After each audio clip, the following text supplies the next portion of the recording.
first? Sure. And here we have Exodunks versus Paradox in our third quarterfinal, and we can already see that Paradox have brought in their rock at close range to the beacon inside 10k, while keeping the rest of their team out at 30. On the other hand, Exodunks have brought everything in at 50 kilometers in that classic ball of their team. Yeah, that Abaddon sitting at range, pretty much where he wants to be, get maximum tracking. That Rook really wants to get right in on top of him, just orbit him and just apply damage. As soon as he gets there, the Abaddon is just not going to be able to hit him at all. Although he is going to be a really tough nut to crack with the Prophecy Links and an Executor. So the match is underway, and immediately we see ships starting to move around, position themselves, getting into optimal. The Hurricane of Wasik QCE is just closing distance towards that Dragoon, just trying to remove those newts from the field. They could be quite strong, especially if they get on top of that Osprey or that Rogue. And already we see volleys going into that Dragoon, trying to get it completely off the field as quickly as possible, but damage digging into that Osprey. That Osprey has a lot of tank from the local ancillary. It doesn't have the sustainability from it. It's going to have 9 charges and then it's going to be gone. And that's one of them spent already. Yeah, and important to note that Abaddon is going to be hitting that Osprey really hard from range right now. So that Osprey is just going to be overheating his afterburner, burning at 90 degrees from that Abaddon, just trying to absolutely minimize the tracking that the Abaddon's going to be hitting on him. He really needs to just focus on staying alive right now. He doesn't have to bother running his remote reps because no one else is being shot. So it's all up to him to just fly well and stay alive for the rest of his team. And we suddenly see a lot of damage going on to that Punisher. That was probably transversal matching from the Hurricane to get that much damage on it so quickly, as it's not in a close range to anything else. And importantly, nothing is stopping this rock right now. It is moving straight into the Paradox team, and it is going to be laying into them quite heavily now, and as we see with the damage on that Prophecy. Yeah, and as you say that, the Prophecy is just trying to screen that Rogue now, so he's got himself right in on top of him. Needs to keep that Rogue away from the Abaddon, allow the Abaddon to just sit backfield and apply the DPS that they need right now. They really need to get this Osprey down. Until that is down, there's really not very much that the Paradox team are going to be able to do to the rest of the team, especially as that Rogue's got that huge XL ASB. And we see another heavy volley going onto that Dragoon. It's going into low armor. It's probably catching reps on that Executor, or it's got bots on it at the moment. It's got a lot of bots on it trying to hold it up. At the same time, it appears to have friendly hobgoblins on it. Whether those are its own that it hasn't assigned, or someone forgot between armor and damage bots at this point. Yeah, this wouldn't be the first time in a tournament we've seen friendly damage drones on a kill mill, as people sometimes forget to drop the correct drones, or just, they think they've got rep bots and maybe they've brought the wrong ones. So that could be quite an important mistake, or like you say, it could just be he's out of drone control range, he's trying to get away from the Kane and the Rogue and just trying to survive. Now, Loloka doing a great job in that Executor, just keeping his friends alive. The Prophecy is dropping as the Rogue, he's got it screened, but that means he is right in range of those big blaster cannons, so he's taking a huge amount of damage. The boost's allowing him just to have a massive amount of EHP, and that Executor just unmolested, flying around. He's well in optimal, and he's just doing a great job keeping that Prophecy alive right now. It is in fairly low armor though, and it's been slowly bleeding down. It's down to about 20% now, and that's a lot of damage coming out from the rock. If they could break through that Prophecy, it's going to soften up the rest of the team and potentially allow that rock to get moving again towards that Abaddon. Yeah, both the Prophecy and the Executor are just going to be overheating everything they can to try and keep that Prophecy alive, but you can only do that for so long. Structure. Yeah, as we see him start to drop down, the loss of the links and of course the heavy tackle of that Prophecy on the rock is going to allow the rock to start moving around again and get close to that Abaddon. And it's beginning to try and burn away, but I think it's probably going to be too late. That rock does have the range to keep the blaster damage onto that Prophecy until it goes down.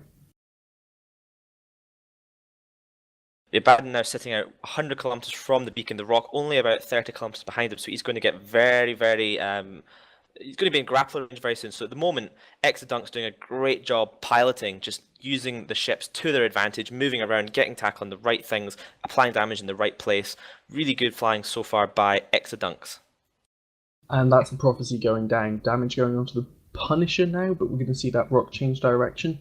And actually, that Executor is going to need to move pretty quickly, because he was following quite close to the rock to stay on that Prophecy. But they've just lost their Punisher as well now. Yeah, now without that Punisher, that means that the Power Ducks team have essentially no tackle left. And Rogue, although it's not fast, I believe is faster than the Abaddon, so he is just going to slowly close range. If you're flying against a team such as Exodunk, made up of pilots from Exodus on TQ, you need to be flying against very good pilots, and you just have to disrupt their tactics. It's the teamwork that they work really well together. You have to get in there and just really disrupt that and just force them to do something that they don't want to do. In this case, Paradox haven't managed to do that, and well, we've seen Exodunks just kind of run all over them so far. And that rock is going to be getting right on top of that Abaddon now. It is faster anyway, and it's now got its grappler, and it's going to be applying the rest of its tackle quite quickly. Well, no, that is its tackle. Yeah, of course, the blaster tracking, fantastic, especially up close against a big target like the Abaddon. On the flip side, the Abaddon, with those beams, very cap heavy as well, he's done for at this point. He's not going to be able to hit that rook at all as soon as he's on top of him. Well, his beams at the moment are still trying to fire on that Osprey, and we're just seeing no damage coming out of them because of that small sig on the Osprey, good transversal, and the Abaddon just doesn't have enough tracking for those beams to hit it.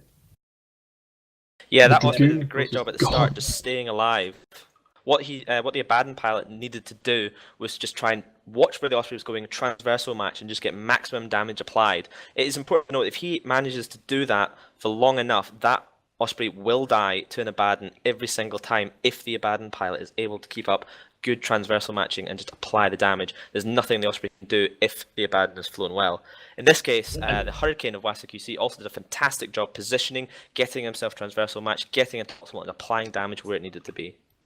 We're beginning to see some heavy bodies go onto that Osprey. It's just decided to change direction and dropped its transversal at the same time, but that huge ball of maintenance bots is keeping it up at the moment as they chew through the Executor now, and it's going to be the Abaddon not long after. Yeah, as soon as that Executor is down, it really just is a case of slogging through the EHP that Abaddon has. And he's neutered. There's nothing he can do at this point. He can maybe try and take a pot shot at some of the ships, like that Hurricane, just in a huge chunk of damage hit to it. But with the Osprey just sitting pretty, he is just not concerned. He'll be able to rep his friends. He probably doesn't even have to heat. And now we're just going to see that Abaddon slowly melt through its armor as the Exodunks team get to apply their DPS as they will. It's going to be curious to see whether or not they bring that Osprey in to try and get maximum transversal now that there's no other threats to it, or it stays out at range. Well, they almost don't even need to bother at this point. So that, I guess that means the Roke's been fielded 3 times today. It's been stopped once. The team lost 1 time, but the Roke managed to survive in 3% structure, being the hero his team needed. And in this case, the Roke, absolutely unconcerned. He has not been stopped, and there's good fights in local. Both teams, obviously, very good sportsmanship. Yes, I think what we saw this time was a Rock that was allowed to do what it had been wanting to do. The rest of the time, it's usually been tackled and screened out quite well, but it got right the way through onto the Prophecy, which, though it's not the ideal target, it's still something that's going to suffer under those blasters, and just as the Abaddon is suffering now, and it's going to be dropping shortly.